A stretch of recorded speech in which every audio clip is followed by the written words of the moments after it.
Hey everyone, this is Gaurav. Welcome to Granth education. आज की video का टॉपिक है how to draft a gift deed for particular purpose. इससे पहले वाली वीडियो के अंदर देखा था how to draft a gift deed for general purpose. अगर आपने उस वीडियो को नहीं देखा तो उसका लिंक डिस्क्रिप्शन बॉक्स के अंदर दे दूंगा। Let's start. जब भी कोई डीड को आप ड्राफ्ट करते हो तो आपको उसका क्लोज से स्टार्ट करना है, यानी उस डीड का नाम लिखना है, वो भी कैपिटल लेटर में। इसलिए हमने स्टार्ट करा दिस डीड ऑफ गिफ्ट, जिसको एग्जीक्यूट किस दिन किया और मंथ क्या था, ईयर क्या था और प्लेस क्या था वो लिख दिया।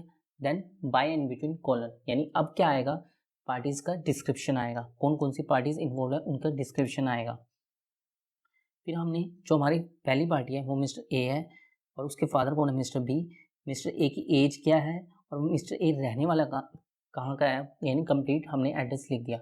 इसके बाद मिस्टर ए ना बोल के हम डोनर बोलेंगे और डोनर के अंदर हमने उसके सक्सेसर असाइनी को भी इंक्लूड कर लिया है। उसके बाद सेकंड पार्टी की डिटेल थी।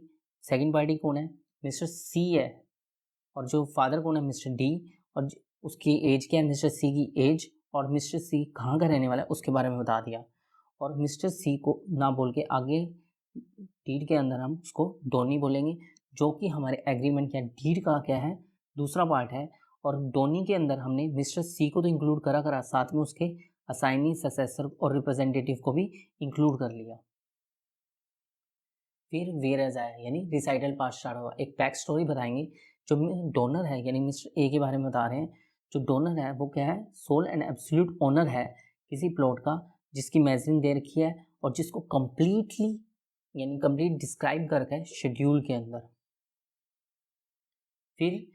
फिर हमने डोनी के बारे में बताया। जो डोनी है एक स्कूल स्टार्ट करना चाहता है अपने विलेज के अंदर, उस विलेज का नेम आ गया और वो स्कूल किसके लिए स्टार्ट कर रहा है, वो गर्ल्स को एजुकेशन देने के लिए स्टार्ट करना चाहता है। फिर नेक्स्ट पैराग्राफ में लिखा कि डोनर को डोनी ने अपनी इच्छा बताई कि मैं इस तरीके से स्कूल स्टार्ट करना चाहता हूँ। तो डोनर ने अपनी वॉलेंट्री क्या करा, डोनेट कर दिया अपना प्लॉट, ताकि वो उस जमीन पर यानी उस प्लॉट पर स्कूल को स्टार्ट कर सके। फिर आया now this deed witnesses as follows, यानी हमारा नॉन ऑपरेटिव पार्ट खत्म हो गया, अब ऑपरेटिव पार्ट स्टार्ट हो गया। ऑपरेटिव पार्ट में हमने फर्स्ट में लिखा कि डोनी ने क्या, डोनर ने डोनी की जो राइट सोच को, राइट विश को देखते हुए एज ए ट्रस्टी डोनी के लिए, डोनी को एज ए ट्रस्टी उस अपॉइंट कर रहा है, यानी एक स्कूल स्टार्ट करने के लिए अपनी ज़मीन दे रहा है, अपना प्लॉट दे रहा है, ताकि वो अपना स्कूल स्टार्ट कर सके। उसके बाद हमने लिखा कि जो डोनर है उसने क्या फ्रीली एंड वॉलेंट्री ट्रांसफर कर दिया, ग्रांट कर दिया, कन्वे कर दिया और अपना अफोर्सेड प्लॉट, यानी जो प्लॉट हम की बात करें उसको दे दिया, किसको दे दिया, डोनी को दे दिया, जिसकी वैल्यू जो भी वैल्यू होगी वो इधर मेंशन कर दी और वर्ड्स में भी मेंशन कर दी। और जिसको होल्ड करेगा डोनी एंड हिज सक्सेसर, उसके सक्सेसर के साथ कब तक, जब तक वो स्कूल रन करेंगे उस प्लॉट के ऊपर। नेक्स्ट में लिखा कि कंडीशन हमने अड़ा दी, यानी कंडीशन हमने बता दी कि किस केसेस में ये डीड रिवोक हो जाएगी। हमने कहा इप्सो फैक्टो, यानी इटसेल्फ किन किन केसेस में ये डीड रिवोक हो सकती है। सबसे पहला लिखा हमने कि जो ये लैंड जो दी गई है, बस जिस पर्पस के लिए दी गई है उसी पर्पस के लिए यूज़ करना, अगर इसके अलावा दूसरे पर्पस के लिए यूज़ करी तो ये डीड रिवोक हो जाएगी, यानी ये प्रॉपर्टीज वापस डोनर के पास चली जाएगी। फिर सेकंड पॉइंट में हमने लिखा कि अगर ये लैंड देने के बाद विद इन 1 ईयर आपने इस पर कुछ भी काम नहीं करा, यानी इसके जो स्कूल बनाना है उसके लिए कुछ भी काम नहीं किया, तब भी ये वापस चला जाएगी। फिर हमने ये कहा, मान लो कि स्कूल जो आपका बनाने जो पर्पस था, आपने स्कूल बनाया मगर स्कूल बंद हो गया तब, या फिर स्कूल को शिफ्ट कर दिया गया है एक जगह से दूसरी जगह, या किसी दूसरे इंस्टीट्यूट के साथ अमलगमेट भी हो गया, उस केस में भी ये जो बताया है तो ये डीड रिवोक हो जाएगी।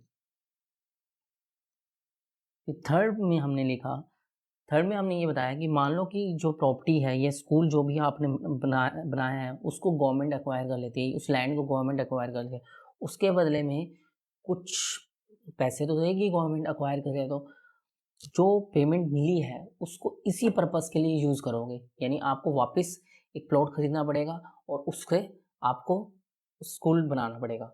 अगर ये तो है जनरल, अगर गवर्नमेंट ने कुछ बता दिया कि हाँ भाई इस पेमेंट को इस पर्टिकुलर पर्पस के लिए यूज़ किया जाए तो उस पर्पस के लिए यूज़ करो, वरना स्कूल बनाओ। फिर उसके बाद लास्ट एक विटनेस फेयर ऑफ करके जो पार्टीज है, फोर साइड पार्टीज ने क्या किया, साइन कर दिया। किस दिन साइन किया उसके बारे में बता दिया, जो डेट मंथ ईयर जो मेंशन है ऊपर, और किसके विटनेस की प्रेजेंस के अंदर। फिर विटनेस की डिटेल आ गई, विटनेस 1 की डिटेल दे दी, विटनेस 2 की, ये सिग्नेचर आ गए विटनेस के, और इधर डोनर की सिग्नेचर, इधर डोनी की सिग्नेचर आ गए। देन शेड्यूल 1 के अंदर हमने जो प्रॉपर्टीज जो प्लॉट दे रहे हैं उसके बारे में डिस्क्राइब किया। प्लॉट नंबर क्या है, कहाँ पर सिचुएटेड है, उसके नॉर्थ में क्या है, साउथ में क्या है, ईस्ट में क्या है और वेस्ट में क्या है। Hope you like my video. We make another amazing video. Thank you for watching.